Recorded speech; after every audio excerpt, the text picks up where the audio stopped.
Well, you've actually said that XXXTentacion is the Tupac of this generation. I did say that, and TMZ showed up the next day to talk about it. Do you still feel that way? Because I don't personally feel that way. Okay, I mean it. I meant it at the time in the sense that I see them as very similar figures. In the sense that, like, when I think about Pac, he seemed like he was just so open and just feeling everything and just constantly just like releasing his emotions on you through his music and his interviews and whatever. And I got a lot of that same thing from X, that I felt like the fans were just overwhelmingly dedicated to him because he was just feeling shit. Like, he was so emotional and he was just so out there presenting himself to you. And I mean, obviously time will tell, because there's been a lot of very important rappers who have passed away, and then realistically people ain't really talking about them 5 years later, and Tupac is the exception to that rule because it's been 25 years and we're still talking about him.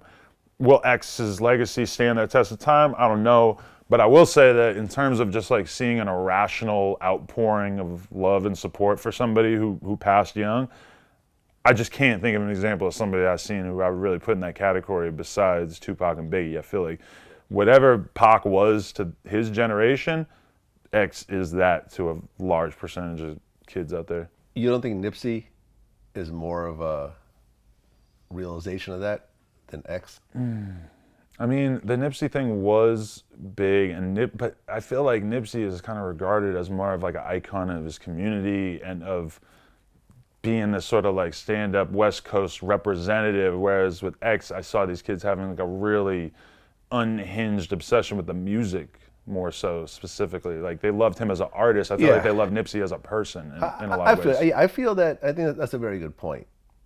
Well, X had bigger songs than Nipsey. When X dropped, I remember looking at the Spotify charts, and it was like his whole album. It was like from 1 to 15 was X. Right. And he had much bigger songs. Nipsey was more of an underground artist. People, you know, when someone dies in such a tragic way, especially someone who did things for the community and so forth, history books get rewritten to a certain degree, where he was this giant musician and these huge songs. No, that just wasn't really the case. He was still an underground artist that was building up.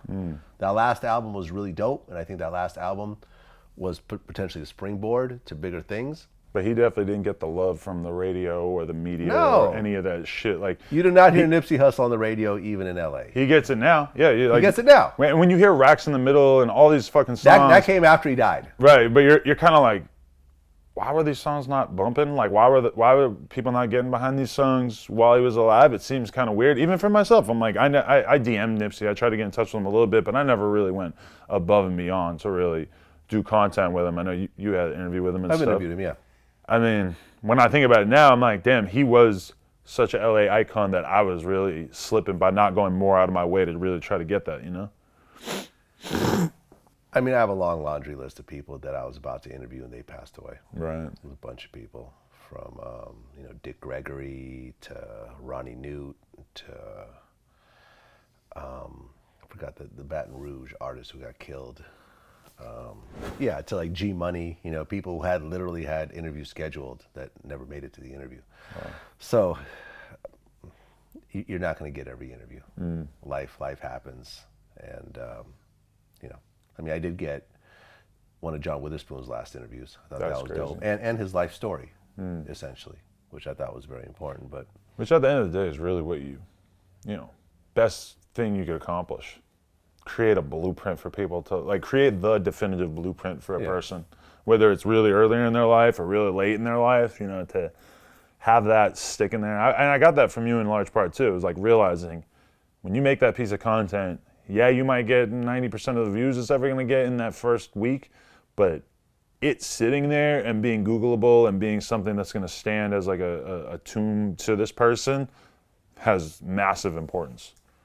Well, right. Are you trying to create timeless content, or do you just want to go viral by asking, whatever's the gossipy thing of that particular day? Me personally, I'm trying to create the timeless content. I am going to cover the gossipy stuff as well, but that's not really the aim of what I do. Right. It's really the important timeless stuff.